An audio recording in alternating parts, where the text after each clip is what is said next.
Oke guys, kembali lagi bareng gua, yaitu Mimin, yakni admin di dalam channel Onisekai. Oke guys, hari baru, chapter baru. Di video kali ini Mimin akan membahas chapter Lookism yang terbaru coy. Chapter yang berisi tentang masa lalu dari Maharaja Lord Jin Hopin cuy. Jin Hopin ini sekarang udah setara Lord Yundo. Chapter berapa itu? Ya bener guys, chapter 482. Oke guys, dalam chapter ini Mimin setidaknya berhasil menemukan 5 poin dan juga 2 teori cuy. Apa aja 5 poin dan 2 teori itu? Nah, kalian tonton sampai akhir, oke? Oke guys, seperti biasa Mimin mau mengucapkan terima kasih banyak kepada kalian semua cuy. Kepada 1640 orang yang telah subscribe channel Mimin, Mimin ucapkan terima kasih banyak yang sebesar-besarnya. Dan kepada kalian semua yang telah menonton video Mimin, like dan juga share coy, Mimin ucapkan terima kasih banyak. Oke guys, sebelum lanjut ke inti video, alangkah baiknya jika kalian like video ini dan share ke teman-teman kalian cuy. Dan jika kalian suka dengan channel ini, boleh kalian subscribe. Tinggal tekan tombol di bawah, oke, seperti biasa. Oke guys, gak usah banyak basa-basi lagi, kita langsung saja ke poin yang pertama. Let's go. Oke guys, poin yang pertama. Pada awal chapter ini, kita diperlihatkan masa lalu dari Jin Hopin cuy. Dan dikonfirmasi bahwa Hopin sebenarnya bukan dari daerah Junriang. Mereka berasal dari daerah Sul cuy. Hebat kan guys Hopin. Bukan dari Junriang, tapi dia bisa menjadi Raja Junriang. Buat kalian yang bilang Hopin lemah, kalian sadar woi, Hopin itu kuat banget guys. Dia bahkan tidak lebih lemah jika dibandingkan dengan sosok Lee Ji-hoon dan juga Kim Ga-prong sendiri. Oke lanjut. Oh ya guys, yang sebut Mimin mereka adalah Hopin dan juga mamahnya. Mama Hopin ke Junriang untuk melakukan penyembuhan kepada Hopin cuy. Kita tahu sendirilah Hopin terkena kelainan seperti apa. Mama Hopin pergi ke tempat pengobatan di sebuah daerah di Junriang. Di sana mereka bertemu dengan seseorang yang mirip dukun gitu. Dan panel berpindah saat Hopin melakukan ritual pembersihan. Menurut Mimin ini adalah aneh banget cuy, yakni cara ritualnya mengingatkan Mimin pada kasus mamanya Yohan. Itu poin yang pertama. Oke, next, poin yang kedua. Oke guys, poin yang kedua. Pada panel ini kita ditunjukkan bagaimana mereka memulai ritual tersebut cuy. Ternyata ritual itu tidak hanya dihadiri oleh sang dukun, Hopin dan mamahnya, melainkan ada banyak sekali orang yang mengikuti ritual itu. Mungkin satu kampung ya guys. Mereka melakukan ritual itu sepertinya di tengah hutan dengan mempersembahkan 1 ekor kambing. Kalian pikir itu aja tumbalnya? Enggak cuy. Ada hal yang lebih mind blowing lagi, yang lebih di luar nurul cuy. Mereka menumbalkan seorang anak, dan anak itu kurang lebih mengalami hal yang sama seperti Hopin. Kemudian sang dukun itu guys melempar anak tersebut menggunakan batu. Emang biadab ini. Masa anak kecil dilempar dengan batu guys? Bukan hanya itu, tapi warga yang mengikuti ritual tersebut bukannya menghentikan, malah melakukan hal yang sama. Dan semuanya melempari anak itu menggunakan batu. Dengan dalil kutukan yang dialami Jin Hopin berpindah ke anak itu. Ya enggak lah, enggak mungkin. Anjir lah, bangsat semua guys. Sorry ya, habis Mimin kesel banget bacanya cuy. Anak sekecil itu dilempari dengan batu, nggak ada otak emang. Dan panel ini guys, ya panel para bapak-bapak mesum ini ya, sangat mencurigakan karena panel ini mirip dengan panel ini guys. Dan sebaliknya, ekspresi dari perempuan di sana menunjukkan ketidaksenangan dan menuduh Mama Hopin sengaja menggoda laki-laki di daerah Junriang tersebut cuy. Dan ekspresi dukun ini, kalian pasti tahu lah ekspresi dukun ini mengarah kemana. Itu poin yang kedua. Oke, next, poin yang ketiga.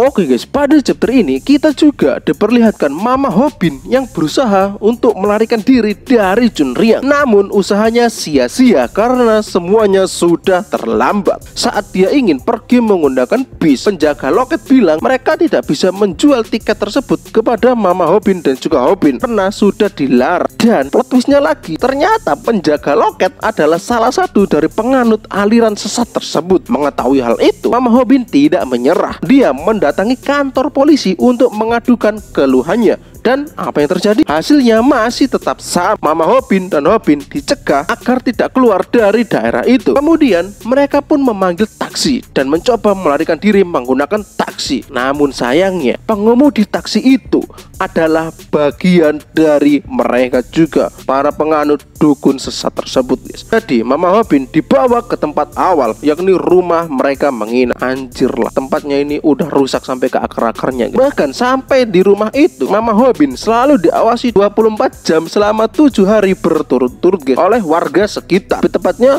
oleh bapak-bapak ya guys ya. Hingga tragedi itu terjadi, yakni Mama Hobin. Kalian lihat sendiri aja gambarnya. Dan kalian kira penderitaan Hobin selesai sampai di situ? Nah, akan Mimin lanjutkan ke poin yang keempat. Oke, next poin yang keempat. Tentu enggak guys, penderitaan Hobin tidak sampai di situ karena di situ terlalu mudah. PTJ masih ingin menyiksa Jin Hobin cuy. Jin Hobin dijemput oleh 2 orang dan dibawa ke tempat ritual guys. Jika kalian pikir Hobin akan disembuhkan, tentu saja kalian salah. Hobin malah dijadikan tumbal yang baru karena tumbal yang lama sudah melarikan diri. Kok bisa Min Hobin jadi tumbal? Karena Hobin berbeda dari mereka semua, dan mereka semua udah nggak waras cuy. Intinya itu, Hobin digunakan dukun itu untuk membual ke sana ke sini. Dan pada saat ini kita diperlihatkan sosok Taijin yang masih bocil, dan ternyata Taijin adalah anak dari sang dukun tersebut guys.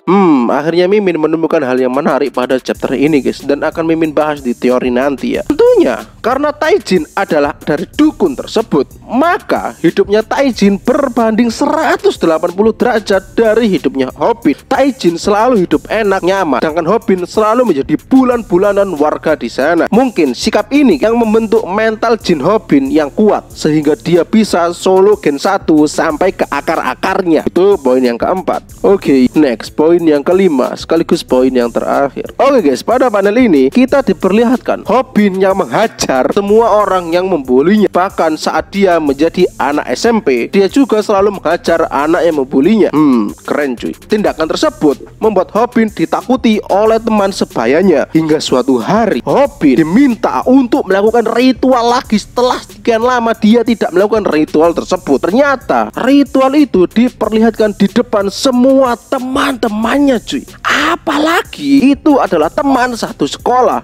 Betapa malunya Jin Hobin saat itu, dan mentalnya, harga dirinya pasti sangat hancur karena teman-temannya melihatnya dalam kondisi seperti itu. Namun sayangnya teman-temannya bukan, karena menurut Mimin teman gak seperti itu. Maksud Mimin bukannya menolong, malah mentertawakan Jin Hobin guys. Ditambah pada saat itu Hobin dalam kondisi tidak berpakaian. Hancur sudah Jin Hobin guys. Harga dirinya diinjak-injak oleh semua orang di Chunryang. Hobin pun merasakan kesedihan dan kemarahan sangat dalam. Hobin berlari ke goa yang katanya ada monster. Bener, ternyata ada monster di dalamnya, yakni Raja Gen 1 dari Chunryang yang bernama Yo Seong-ji, orang yang akan dibunuh oleh Jin Hobin. Apakah benar? Mimin akan coba teorikan ini di teori nanti guys. Dan ternyata Mimin salah coy. Teori Mimin kemarin yang bilang bajingan ini tuh adalah Raja Gen 1, ternyata enggak guys. Ternyata mas-mas tampan ini adalah Raja Gen 1. Ini perasaan Mimin atau gimana ya? Mimin lihat wajahnya Raja Gen 1 itu, Mimin ngerasa dia mirip dengan seseorang guys. Menurut kalian gimana guys? Komen di bawah. Oke guys, itu tadi 5 poin yang dapat Mimin temukan. Sekarang kita akan beralih ke teorinya aja cuy. Let's go. Oke guys, teori yang pertama adalah teori mengenai Taijin yang sudah busuk dari akarnya. Jika kalian amati tiap panel yang ada Taijin, dia akan selalu terlihat seperti sedang disorotkan guys. Tapi bukan itu yang Mimin maksud Taijin sudah busuk, melainkan percakapan Taijin saat bertemu dengan Hobin. Jika kalian cermati percakapan tersebut saat masih kecil, Taijin kan pernah bilang, saat aku jadi dukun, aku akan membuatmu bisa memakai pakaian, jadi kau tidak akan kedinginan lagi saat pengusiran. Itu aneh banget guys. Anehnya gimana Min? Anehnya Taijin hanya bilang akan memberikan pakaian, tapi dia tidak berusaha menyelamatkan Hobin dari kondisi menjadi tumbal. Bahkan dia bisa mengatakan hal tersebut dengan tersenyum guys. Karena menurut Mimin, jika dia memang ingin menolong Hobin, maka dia akan bilang, saat aku jadi dukun, aku akan membebaskanmu. Tidak hanya itu guys, saat Hobin masih kecil, dia kan dihajar seperti itu oleh orang-orang sekitar. Namun ekspresi hanyalah datar dan menunjukkan tidak ada belas kasihan dari raut wajahnya, yang menandakan bahwa Taijin sudah sering melihat hal seperti itu. Ditambah lagi guys, saat dewasa, Taijin kan melihat Hobin jadi sosok yang ditakuti oleh teman sekelasnya, hingga tidak ada yang berani mendekati Jin Hobin. Tiba-tiba ada ritual yang selama ini tidak pernah dilakukan. Yang artinya apa? Ya, Taijin yang cepu ke bapaknya biar Hobin dihukum dan dipermalukan. Nah ya, Taijin sudah busuk dari sana ya guys, tidak bisa diperbaiki lagi. Itu teori yang pertama. Oke, next, teori yang kedua sekaligus teori yang terakhir. Oke guys, teori yang kedua adalah teori mengenai apa yang sebenarnya terjadi di Chunryang. Oke guys, teori ini akan ada hubungannya dengan gadis yang ada di pertarungan Hobin melawan Taijin. Ya bener guys, gadis ini. Jadi siapakah sih sebenarnya identitas dari gadis ini? Menurut Mimin, gadis itu bukanlah saudaranya Jin Hobin atau adik kakak. Bukan guys, karena pada panel ini itu kan menunjukkan foto keluarga Jin Hobin. Dan di foto itu hanya berisi 3 orang, yakni Hobin, mamahnya Hobin, dan ayahnya Hobin. Tidak ada foto gadis kecil di sana. Jadi kemungkinan gadis itu adalah saudaranya Kim Miru. Kenapa kok jadi Kim Miru? Jika kalian ingat, Kim Miru juga berasal dari Chunryang. Dan kemungkinan besar Kim Miru adalah pendatang yang bernasib sama dengan Jin Hobin. Itu guys, teori Mimin untuk identitas perempuan ini. Anjir lah, Mimin baru bisa berteori mengenai identitas perempuan ini adalah di chapter ini guys, karena di chapter sebelumnya masih minimal sekali infonya. Oke guys, next, yakni pembahasan mengenai siapa yang membunuh Raja Chunryang. Nah, untuk ini, yakni untuk hal yang membunuh Raja Chunryang, menurut Mimin bukanlah Hobin yang melakukan pembunuhan tersebut. Jadi siapa Min? Pelakunya tidak lain dan tidak bukan adalah Cheon Taijin.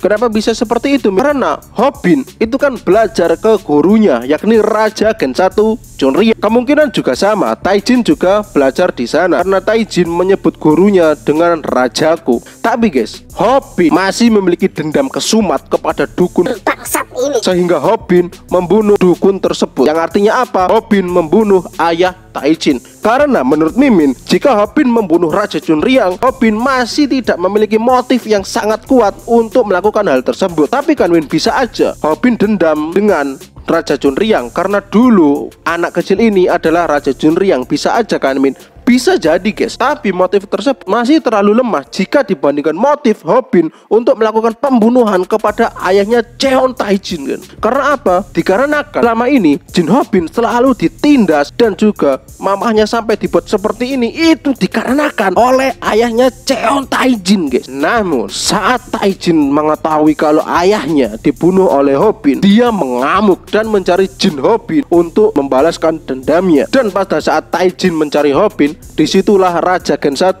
mencegah Taijin untuk menghabisi Hobin. Karena apa guys? Karena dia adalah muridnya. Tentunya guru tidak ingin muridnya kenapa-napa, sehingga Raja Chunryang harus mati di tangan Taijin cuy. Dan kemungkinan Taijin tidak sendirian, dia membawa bala bantuan. Bisa aja orang ini kan guys. Oke guys, itu tadi 5 poin dan 2 teori yang dapat Mimin temukan dalam Lookism chapter 482. Apabila ada kurang lebihnya, Mimin mohon maaf yang sebesar-besarnya dan bisa kalian tambahkan di kolom komentar. Oke guys, jika kalian suka dengan video ini, boleh kalian like, share ke teman-teman kalian. Jika kalian suka dengan channel ini, boleh kalian subscribe. Dan yang paling penting adalah kita teorikan cuy, sekuat apa Jin Hobin setelah plot armor masa lalu. Oke guys, see you di next video. Bye bye bro.